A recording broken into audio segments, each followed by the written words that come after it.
आपने फरमाया अगर काफिरों से ताल्लुक जरूरी भी है ना तो बस इतना ही है जैसे लैट्रीन के अंदर जाना मजबूरी है। आज मैं बात करने वाला हूं कुरान के माध्यम से ही, यानी कि मेरे पास में जो ये पुस्तक है ये है मौदूदी वाली कुरान, जो कि बहुत प्रमाणिक मानी गई है। इसमें से कुछ आयतें हैं जिनको मैंने अलग से नोट किया हुआ है, उनको मैं पढ़ करके बताऊंगा। सूरा नंबर 3 की आयत संख्या 103 में, जहां पर कहा गया है, और सब मिलकर अल्लाह की रस्सी को मजबूती से पकड़ो और फूट ना डालो, अल्लाह की इस कृपा को याद करो जो उसने तुम पर की है। तुम एक दूसरे के शत्रु थे तो उसने तुम्हारे दिलों को परस्पर एक दूसरे के साथ में जोड़ दिया है।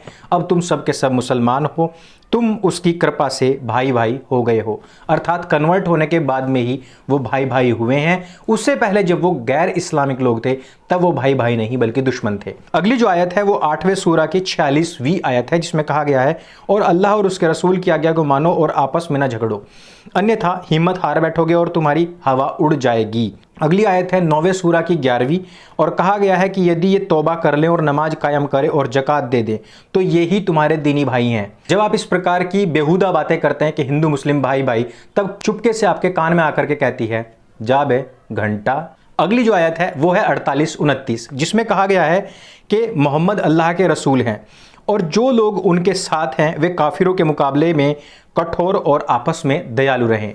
अगली आयत है 49वें सूरा की 9वीं और 10वीं आयत, जिसमें लिखा है, यदि और ईमान वालों के दो गिरोह आपस में परस्पर लड़ पड़े तो उनके बीच में सुलह करा दी जाए।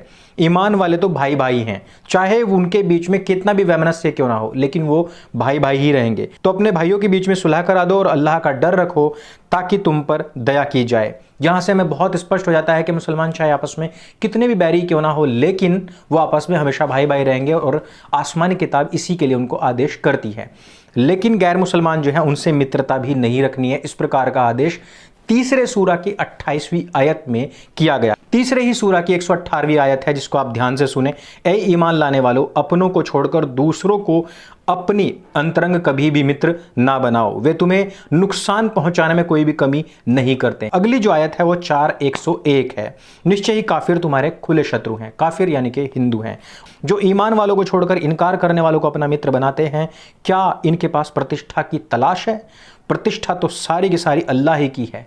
अगली आयत है, ईमान लाने वालों, ईमान वालों से हटकर इनकार करने वालों को अपना मित्र ना बनाओ, यानी कि हिंदुओं को अपना मित्र ना बनाओ। क्या तुम चाहते हो कि अल्लाह का स्पष्ट तर्क अपने विरुद्ध जुटा लो? अगली जो आयत है वो है 5:51, ए ईमान लाने वालों, तुम यहूदियों और ईसाइयों को मित्र ना बनाओ। अगली जो आयत है वो है, ए ईमान लाने वालों, तुम में पहले जिनको किताब दी गई थी, जिन्होंने तुम्हारे धर्म को हंसी खेल बना दिया, उन्हें और इनकार करने वालों को अपना मित्र ना बनाओ। अगली आयत है 5:80, तुम उनमें से बहुतेरे लोगों को देखते हो जो इनकार करने वालों से मित्रता रखते हैं।